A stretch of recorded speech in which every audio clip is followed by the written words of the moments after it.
Tiny y el high. Ella se tarda arreglándose un pandeo. Chicos, hoy tenemos nuevo video. El tema de hoy es súper diferente. Resulta que el tema de hoy, no sé si todos estén muy familiarizados con él, porque es algo complejo.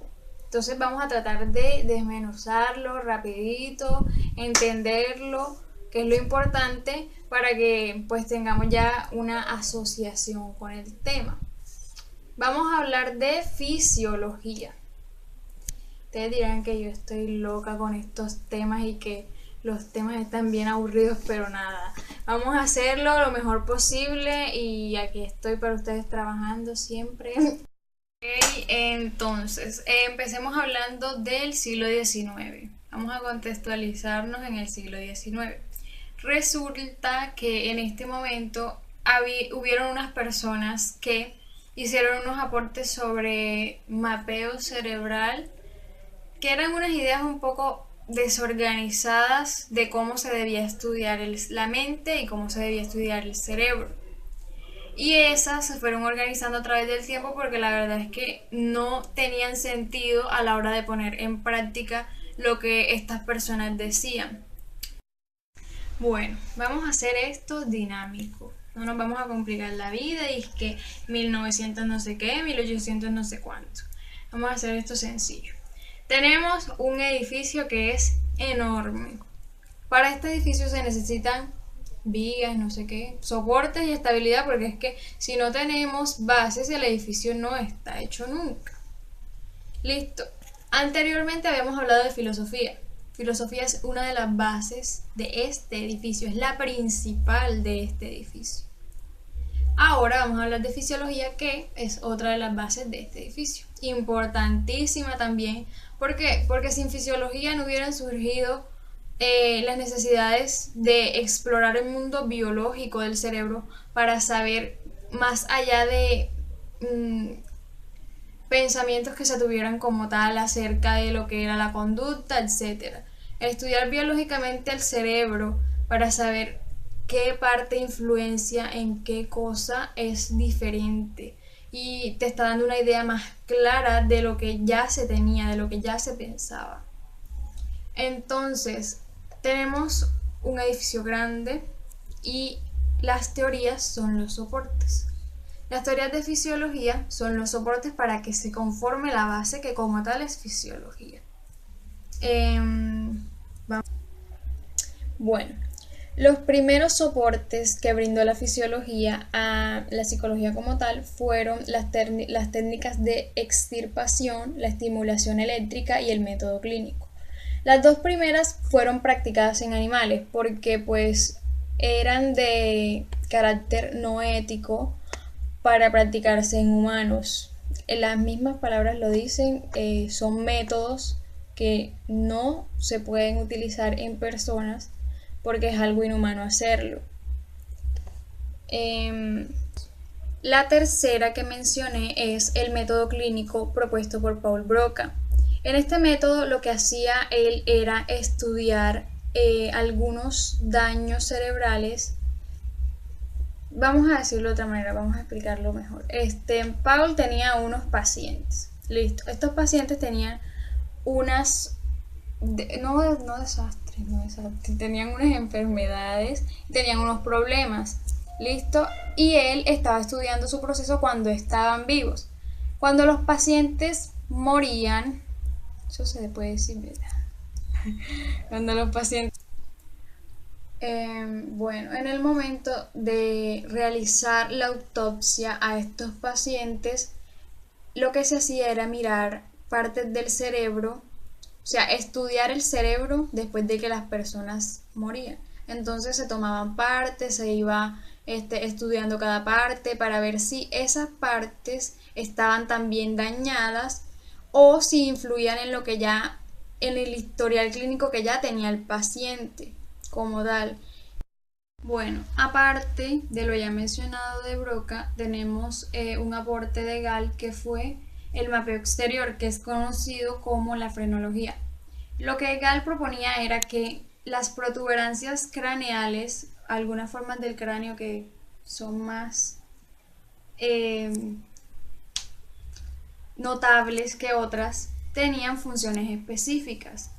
Esto era una idea bastante desorganizada que no llegó a nada, por lo que le dio la oportunidad a Jean-Pierre de notar el error de Gall y decir, oye, no, esto no es así, esto no tiene ningún sentido lo que tú estás diciendo.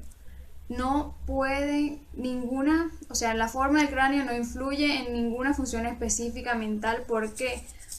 Porque lo que Jean-Pierre decía era que el tejido cerebral no tiene ninguna relación con la estructura craneal. Sin embargo, lo que hizo Gall con la frenología fue muy importante porque él hizo técnicas de mapeo. Técnicas de mapeo es dividir el cerebro en distintas partes para buscar lo que hay por aquí, lo que hay por allá. Aquí puede estar emoción, memoria, no sé qué. Eso fue lo que hizo Gall. Y eso es un aporte grande porque todavía en la psicología se sigue utilizando la técnica del mapeo.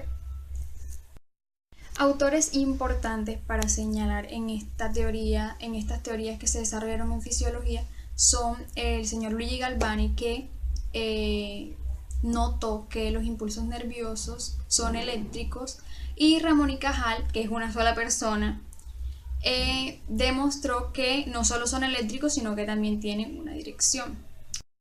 Como había mencionado en el video anterior de filosofía, habíamos dejado claro que el mecanicismo estaba teniendo un auge impresionante. El mecanicismo estaba acoplándose con cada una de las teorías, de las nuevas ciencias, etc. Y para la fisiología pues no fue la excepción. Se empezó a crear en Alemania entonces la psicología experimental, y lo que estaban haciendo era darle la bienvenida al estudio biológico en el mundo de el estudio de la mente y la conducta, etcétera, como les había mencionado al principio. En esto habían varios contribuidores, pero los más importantes para decir son el señor Ernest Weber, el señor Gustav Fechner y próximamente Wilhelm Wundt, pero de eso hay que ir hablando despacito. Por otra parte también está Helmholtz, que es un autor que proporcionó mucho respecto a teorías del color y de la visión, del impulso neural, de los impulsos nerviosos, todos estos temas que eran muy biológicos, pero que hoy vemos que hacen parte fundamental de teorías psicológicas, sobre todo lo de teorías del color y la visión. Bueno, ya les había mencionado a Ernest Weber y a Gustav Fechner. Estos autores son súper importantes y les voy a explicar por qué. Ellos introducen lo que se llama fisiología experimental. Fisiología experimental hace parte de las contribuciones como el umbral de medición de 2 puntos, medir, o sea, la medición que se hace, la medición cuantitativa entre la mente y el cuerpo. O sea, imagínense eso. Se empezó a hablar de mente y cuerpo por allá con René y con Hobbes, y ahora estas personas logran ver la medición cuantitativa de estas dos cosas. Entonces sus contribuciones son muy ligadas.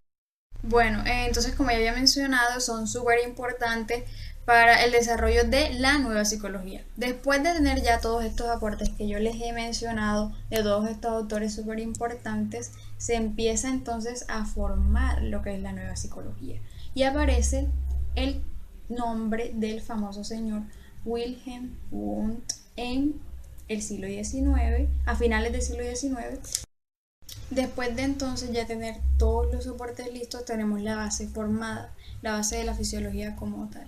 La biología, se empieza a ver entonces la biología de los fenómenos mentales, y por consiguiente ya después empieza a aparecer la nueva psicología formada por Wilhelm Wundt, que es el abanderador principal de la creación de esta hermosa ciencia.